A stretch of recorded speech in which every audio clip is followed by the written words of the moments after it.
My friends and I were at a bar and a cover band was playing. The lead singer was being obnoxious. He was hitting on all the women in the audience, a very lewd manner, and he was being far too pretentious for being in a cover band. It was making everyone uncomfortable and annoyed. At one point during the show, he says, "I would like someone special to take the microphone and say a few words." He then lowered the microphone stand so that the microphone was right next to where his crotch was. I don't know how he had originally planned this segment to pan out, but before he could say anything, I yelled in a high-pitched voice, "I'm so tiny!" The lead singer was stunned. The audience cheered and laughed. Clearly flustered, he awkwardly raised the stand again and went into the next song. I don't think I'll ever have that good of a comeback again. My dad got locked in my car.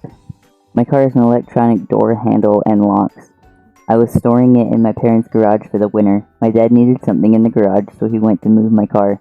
Unfortunately, the battery died, and he used the last bit of juice trying to turn over the engine, so the doors wouldn't open.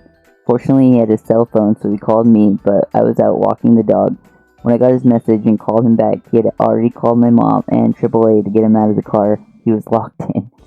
Then I calmly told him how to find the emergency release for the doors, and he was out. Oh my god. That sucked.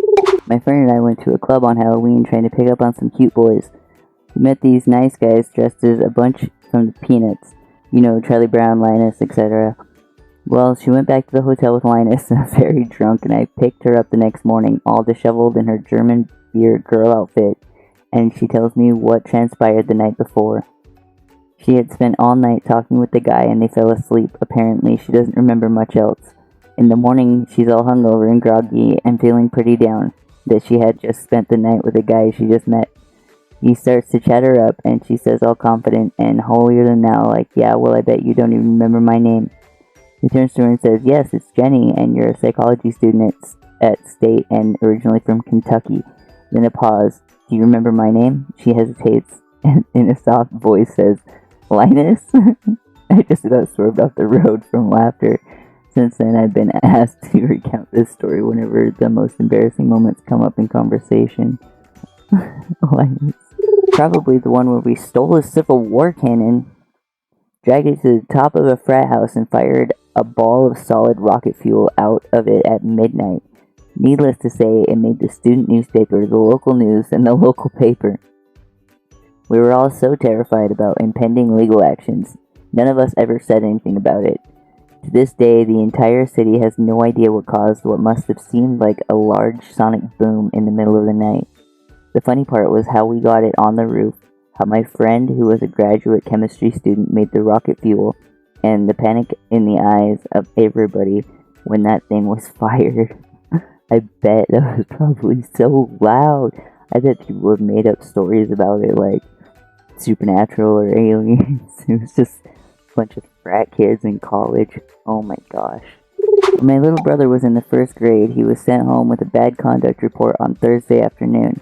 My dad told him that if he had to pull a fish, the teacher's warning system involved the students pulling a paper cut of a fish out of a jar. The next day, he'd be unable to have his best friend over that weekend for their planned sleepover. Brother goes to school, and sure enough, he was admonished in the early afternoon for talking while the teacher was talking. She tells him, "Go pull a fish." Brother stands up, walks right past her desk, and mutters, "Well, my weekend's fun." First grader? Oh my gosh, that's funny. I went to Tahoe with some friends and ended up gambling at the blackjack tables. At one table, there were two guys sitting next to us that were completely wasted and being hilarious. One of the guys gets 21 and stands up and yells at the top of his lungs, "Winner, winner, apple pie."